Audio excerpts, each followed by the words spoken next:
અને આનંદ પ્રભુ વસ્ત્રાલ ક્લાસ લે છે અમદાવાદ વસ્ત્રાલ 12મા ધોરણનો અને આનંદ સ્વરૂપ જ છે. એમના બાપુજી જયંતિ પ્રભુ પણ લાભ લે છે. એમના આજે પણ લે છે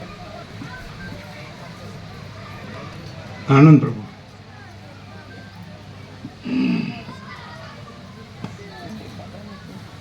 બાળપણથી આ બધા લાભ લે છે. આમ ભણેલા ગણેલા છે પણ આજે ભણેલો ગણેલો વર્ગ એને ભણી ગણીને આમાં લાભ લે એ થોડી વિશેષતા છે.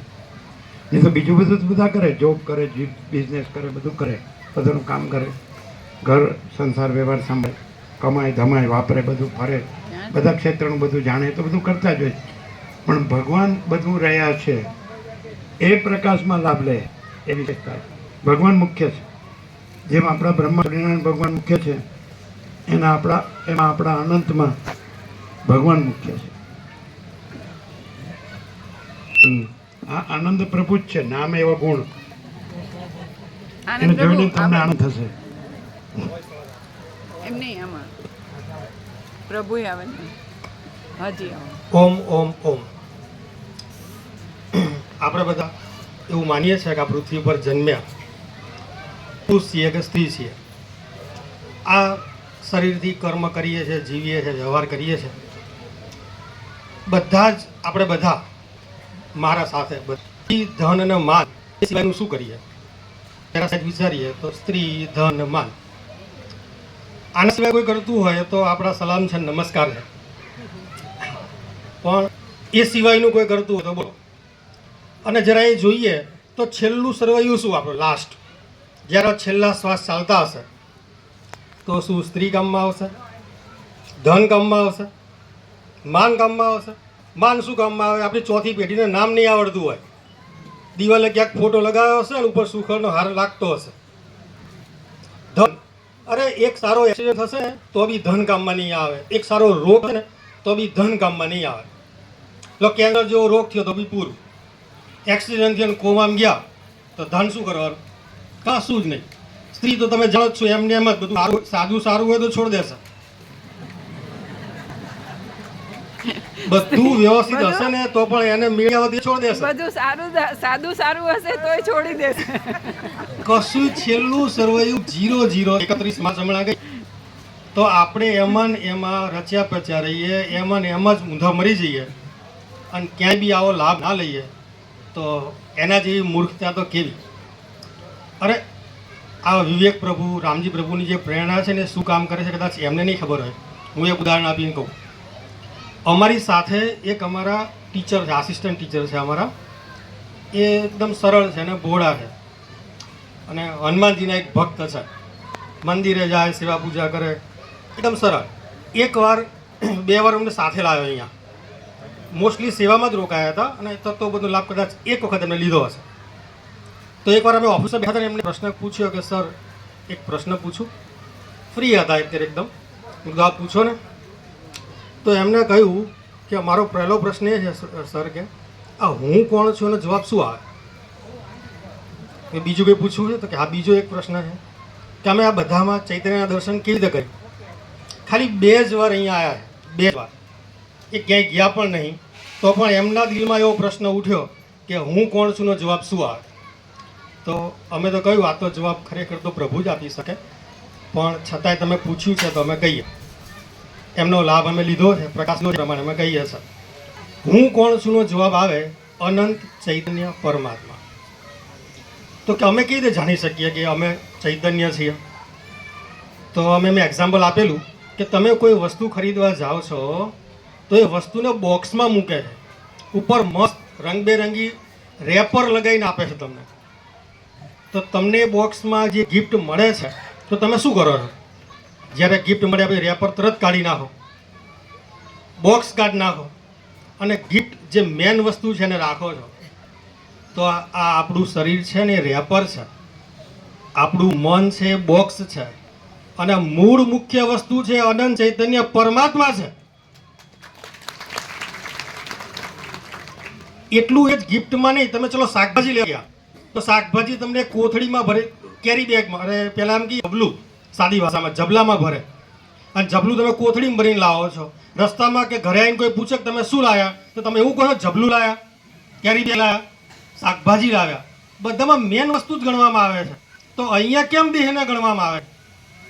બધી જગ્યાએ તો જો મેન વસ્તુ ગણતા હોય તો અહીંયા કેમ મેન વસ્તુ ચૈતન્ય ગણવામાં નથી આવતી?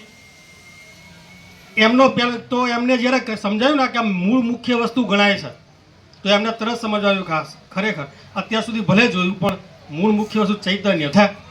બીજા સવાલનો જવાબ એમને હતો કે પ્રશ્ન એ હતો એમનો કે બધામાં મારે ચૈતન્ય દર્શન કેવી રીતે કરવા? તો અમે કહ્યું, અમે પ્રભુના પ્રશ્નમાં જાણ્યું પ્રમાણે અમે કહીએ છીએ કે જ્યાં સુધી પોતે ચૈતન્ય ના રહે ને ત્યાં સુધી ચૈતન્ય બહાર નહીં દેખાય. તમે જ્યાં સુધી આ દેહ શું એમ છોડશો નહીં તો ત્યાં સુધી તમને બધા દેહ જ દેખાશે. પોતે ચૈતન્ય છે એમ જાણવું નથી અને બહાર બધા ચૈતન્ય જોવું છે, તો એવું તો કેવી રીતે શક્ય છે? તો એમને સંતોષ થયો. તો જ્યારે હોય ત્યારે કોઈ સેવામાં હોય તો કે અમને કહેજો, એવું એમની સામેથી પ્રેરણા હતી.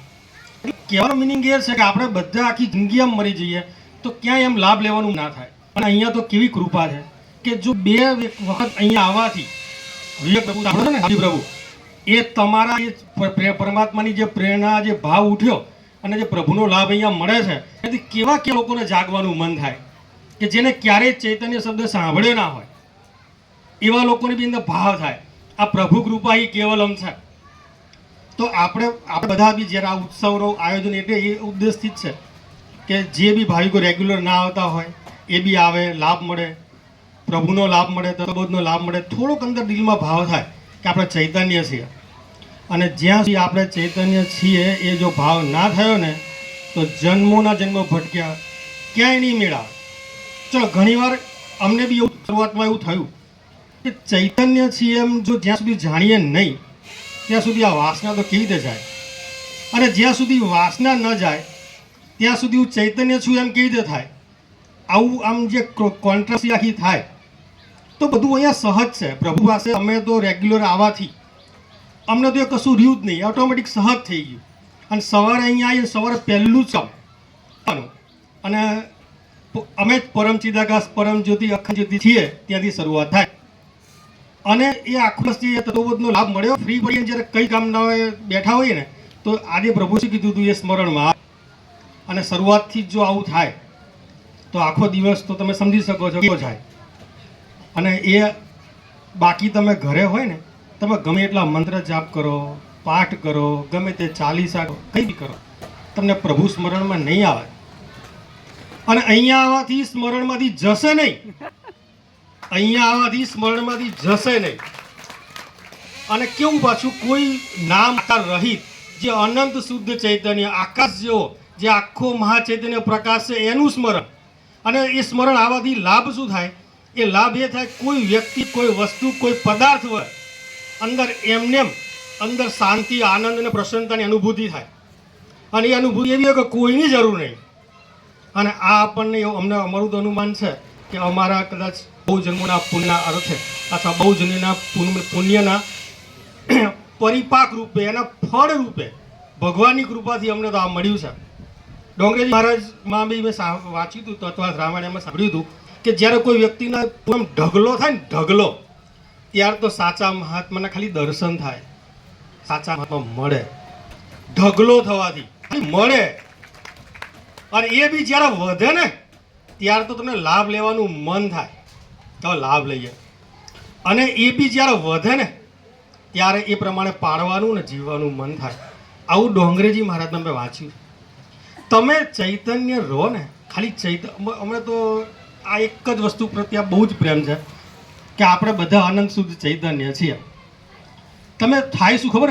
એક જસ્ટ નાની એવી વાત કે થાય શું, ચાલો આપણે એવું જાણી લીધું અનંત શુદ્ધ ચૈતન્ય છીએ, તો પછી શું?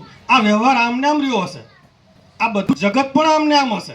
ભગવાન વસ્તુ એવું કહે છે કે આ વ્યવહાર જેમ છે એમ ચાલ્યા કરશે, જગત આમને આમ રહ્યું હશે, પણ આ જગત, આ દ્રશ્ય આખું આકાશ જેવું શૂન્યવત થઈ જશે, જે હોવા છતાં પણ નહીં હોય.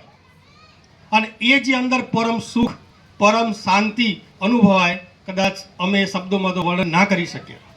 અને પછી એ જે જીવન કેવું હોય ચલો એક એક્ઝામ્પલ સમજીએ આપણે. કોઈ સુપરસ્ટાર અમિતાભ બચ્ચન છે, હે ને, સુપરસ્ટાર અમિતાભ બચ્ચન છે, તો એ કોઈ મૂવીમાં કોઈ ફિલ્મમાં ભિખારીનો રોલ કરે. ભિખારીનો રોલ કરે. ભિખારી જેવા કપડાં પહેર્યા છે એવો જ મેલો ઘેલો લાગે, એવો જ થાકેલો લાગે, એવો જ ભૂખ્યો લાગે, બધું જ એવું હોય. એના શબ્દો બી એવા હોય, ભીખ માંગતો હોય. પણ જરા એક વાત સમજીએ તો શું એને ભિખારીના દુઃખ લાગુ પડે? કેમ કે અંદરથી જાણે છે કે સુપરસ્ટાર છે. તો એમ આપણે અનંત ચૈતન્ય પ્રકાશ રહ્યા હોઈએ, પછી આ સંસારની જે આભાસ જે છે એમાં કોઈ બી પરિસ્થિતિમાં રહ્યા હોય, એ કોઈ પણ ખરાબમાં ખરાબ પરિસ્થિતિ પણ શું આપણે દુઃખ આપી શકે ખરી? બસ એ જ પ્રભુ કૃપાનું આપણને ફળ છે. અને આ ખરેખર સાક્ષાત આપણો જે આત્મા છે એ જ આ માનવ દેહ ધારણ કરી અને આપણા કલ્યાણ માટે આવ્યો છે.